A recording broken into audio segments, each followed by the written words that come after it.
Quand on marche dans une vie, qu'est-ce qu'on fait de son héritage?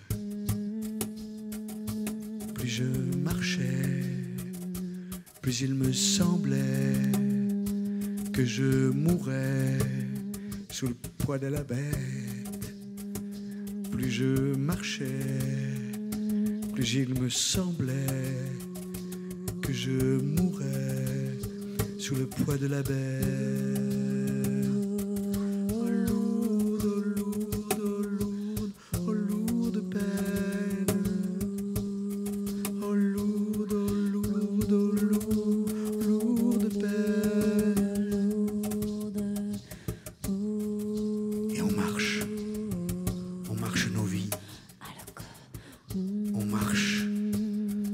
On marche sur les chemins qui nous semblent inconnus. Et puis un jour, au coin, on s'aperçoit qu'on est allé là où il était inscrit qu'on aille un jour. Parce qu'on a quelque chose à se mettre en paix avec quelque chose de notre passé. Que de toute façon, il faudra s'y coltiner. Que de toute façon, on ne peut pas faire l'économie de se rabibocher avec notre héritage, de se débarrasser de ce qu'on porte sur nos épaules, qui nous a été confié sans notre accord. Et on marche. Et on marche. Et on marche sur nos vies. Et on marche sur nos pères. Et on marche vers des étels. Et on marche vers des voies lactées.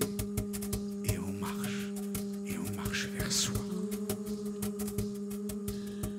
Et on marche juste pour se retrouver, juste pour aller au cœur de soi. Et on marche. Et on marche. Je marchais, plus il me semblait que je mourrais sous le poids de la bête. Plus je marchais, plus il me semblait que je mourrais sous le poids de la bête.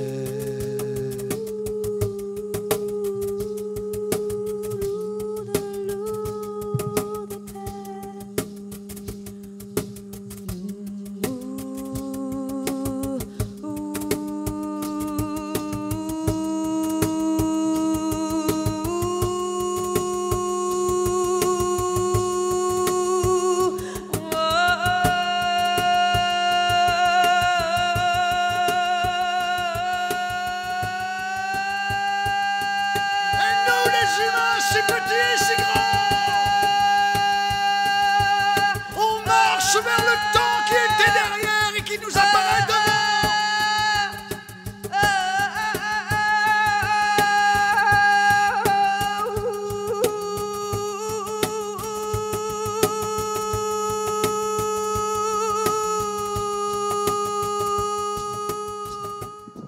J'ai l'impression d'être en gestation de moi-même. Comme si en marchant là sur les chemins, il allait accoucher quelque chose de moi, pour pouvoir rentrer dans ma 60e année, de plein pied. Comme s'il était, vous voyez, un rituel, passage à un autre âge. Même il y a quelque chose de moi qui cherche, au travers de toutes ces rencontres, et qui assume peut-être sa part plus spirituelle. Je vois bien hier au spectacle, en fait ce qui a totalement ramassé les gens, c'est la dernière chanson, on va appeler ça comme ça, improvisée avec Maya. Plus je marchais, plus il me semblait que je mourrais sous le poids de la bête. L'histoire de cet héritage qu'on porte, et qui parfois à notre insu nous ravage, nous écrase, nous étouffe, nous cache. Et parfois cet héritage, on peut le transformer, le transporter, un peu comme le vieux Saint Christophe, en enfant de lumière. Ce Jésus qui nous habite finalement. Cet espoir d'un homme meilleur, cet espoir d'une beauté qui serait notre maître intérieur. Là, on est vraiment dans le mélange de chrétiens et de païens, quoi. C'est des fontaines sacrées à mort. C'est beau, hein. On a bu de l'eau bénite, là, de l'eau sacrée. Donc, je ne sais pas ce qu'elle a comme vertu. Ils ont demandé de serre. Est-ce qu'elle sert à faire les galettes de la chemise, de la crêperie? Ça, je ne sais pas. Dans le champ, dans le village à côté. Le velion copain à Chane. Dans le Chane, le voyant une dame blanche, une statue de la Vierge. Dans le temps, on aurait sans doute été une dame blanche, mais là, elle était une vierge. Donc, l'avoir arrêté de couper, on l'a eu le miracle, comme nous l'avons pas à couper. Nous avons fait une chapelle, et puis depuis, il y a du monde qui venait en de fontaine miraculeuse. Et voilà. Une fontaine qui soignant tout un tas d'affaires. De l'eau bénite. Je sais pas ce qu'on peut te soigner, ça va, Bruno. Ah, je sais pas, moi. Tu crois qu'on peut te soigner les cieux? C'est bon pour les cieux. C'est bon pour les cieux. Les maladies des cieux. Les cieux des carrières. Tu vois? Et voilà. Et ça est un outil d'époque, tu vois. Ça, c'est d'époque. C'est un outil totalement d'époque. À la vôtre. Moi j'ai déjà bu, j'attends les effets. Comment vas-tu? Ça va? Qui comprend pas? Yannick est venu, et puis je m'avais dit surtout, moi il veut un petit comité, juste pour un petit groupe pour parler de ce qui se passe chez vous, quoi. Bon ben t'es invité chez nous, ils t'accueillent comme on accueille les gens. On l'a devant même. Ah ben, oui. Hein? Ce qui est intéressant dans tout ça aussi, c'est les évolutions globales de la société. La demande forte de la bio, la demande forte de l'environnement, de nouvelles valeurs autour de l'environnement, mais aussi de valeurs de répartition, je crois. Je crois que le monde industriel, notamment, en partie, a compris qu'on ne pouvait pas continuer à travailler avec les paysans en les saignant comme ils le faisaient.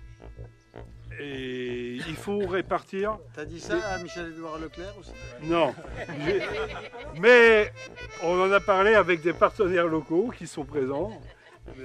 Yves Gonor et puis Laurent Bellion là, qui travaille à Fleury-Michon. Fleury-Michon.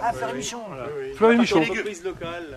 Et donc locale, ça fait 3500 personnes. Il y a un vrai partenariat qui est quelque chose d'assez nouveau.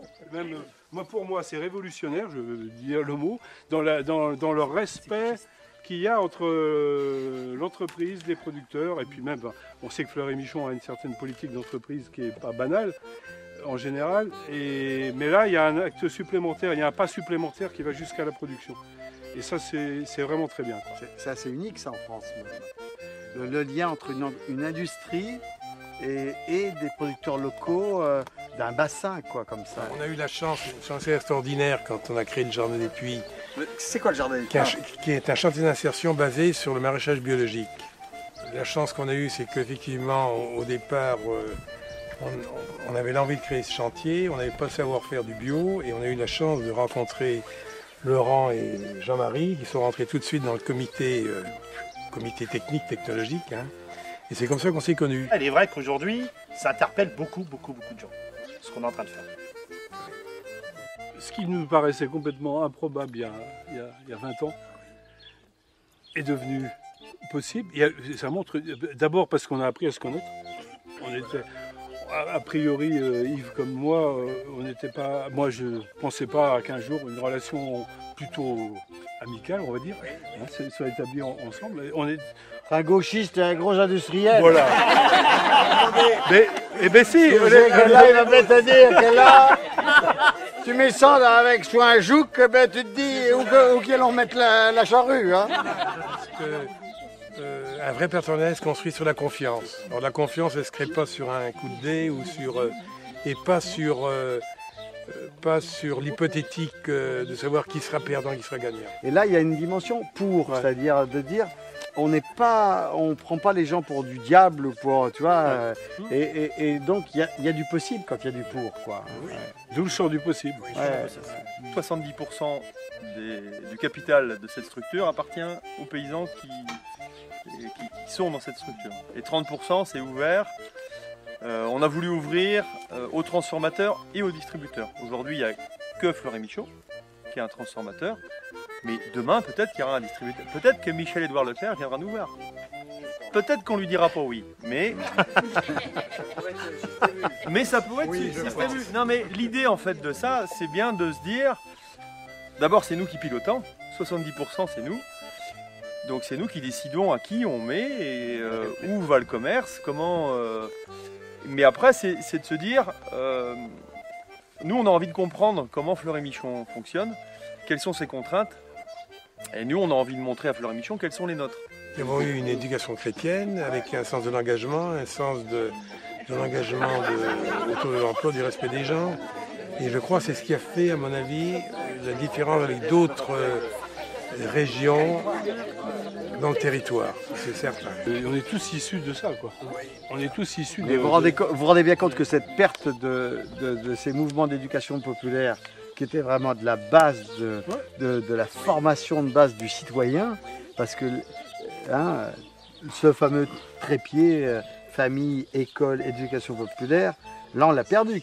Mais vous avez une force aussi, c'est de travailler, on parlait de ça tout à l'heure, le réseau. Ici, on travaille en réseau, ici les gens fabriquent très rapidement, on travaille ensemble pour avoir de la force. Ce qui se raconte là, aujourd'hui, si on racontait ça aux consommateurs français, ça serait formidable pour l'image de marque des paysans français. À notre époque, le débat qu'on a ce soir n'était pas possible.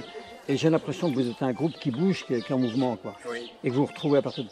Et que les conventionnels, effectivement, on a vécu ça parce qu'on on a connu l'arrivée de la chimie. Et on la subissait, la chimie. C'était merveilleux de voir une herbe qui était mauvaise disparaître. Alors qu'avant, on était obligé de biner. Et on avait un problème parce qu'il y a eu une accoutumance. Moi, je dis souvent, finalement, quand on était dans les années 60, on faisait une piqûre de pénicilline à un veau qui avait une grosse broncho. Le lendemain matin, elle était guérie. Le veau secouait les poumons le soir, le lendemain matin, elle était guérie. Quand j'ai fini, finalement, il fallait mettre de la gentamicine, de l'amoxicilline pendant 4-5 jours. Jamais on avait de réunion de remise en cause de notre système. On avait un problème, notre technicien était là pour dire bon, il faut y aller. Et le technicien, c'était la première réunion de vulgarisation qu'on a eue chez nous, avec une dizaine de gars. Tout le monde le regardait, il était bien mis, on l'écoutait dans la salle à manger. Et si actuellement, disons que les jeunes payent la pollution, on l'a fait involontairement, mais ce n'est pas qu'un problème d'agriculture. J'ai dit à Laurent combien de fois qu'à une réunion qu'on a eue à Saint-Laurent-sur-Sèvre sur la politique de l'eau, et que c'est Laurent qui faisait la réunion, il y avait une vingtaine de personnes qui étaient à la réunion. Sitôt, le débat partait sur les agriculteurs qui polluaient. Puis dans la salle, tout d'un coup, il y a un gars qui s'est levé puis qui a dit moi, dans les années 60, il y avait la Sèvre était toute rose. Parce qu'il y avait d'une part, il y avait les filatures, les teintureries, tout à la Sèvre. Il y a un gars qui s'est levé puis qui a dit l'huile de vidange, moi que j'étais mécanicien, l'huile de vidange, on la balance au caniveau. La réunion, elle a fini en disant finalement, c'est un problème de société. Oui. Et finalement, notre problème de société, nous, agriculteurs, c'est vrai qu'on était en plein dedans. Est-ce qu'on avait des réunions pour réfléchir à la réunion qu'on a ce soir? Pas forcément. On n'avait pas ces réunions-là. Et actuellement, on a des conventionnels. On prend le débat que vous avez là ce soir en groupe, qui permet de réfléchir à votre état, tout ça. Et que, finalement, le sens sûrement sur l'emprise c'est un peu comme nous, sur l'emprise des techniciens, puis de produire plus tout le temps encore, quoi. Oui. Donc moi, ça me botte de voir que des paysans réfléchissent comme ça, de voir qu'un groupe est là de soir pour faire ça. Je trouve que c'est formidable. C'est énorme même. Hein. Oui, c'est impressionnant. Ah ouais, c'est... Yannick, Vas-y Robert. Robert, et vous n'avez pas faim? Non.